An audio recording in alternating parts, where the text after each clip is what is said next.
right, I just got back from Walmart and picked up my groceries. I needed some coffee creamer. And I got me 3 of these pizzas, and they're the Supreme pizzas.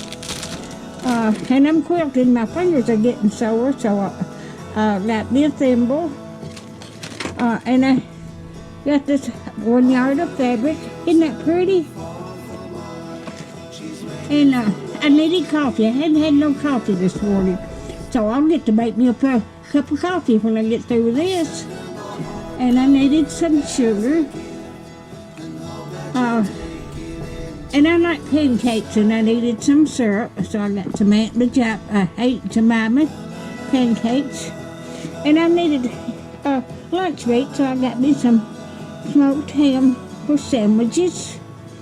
And I needed some bread. I hadn't had any bread in over a week. So, if you like my videos, just like, share, and subscribe. And hit that little bell when you want to be notified when I got another video coming out. Thank y'all so much for watching, and y'all have a blessed week. Thank you. I just give you one more sweep of this. Y'all have a good day. Thank you.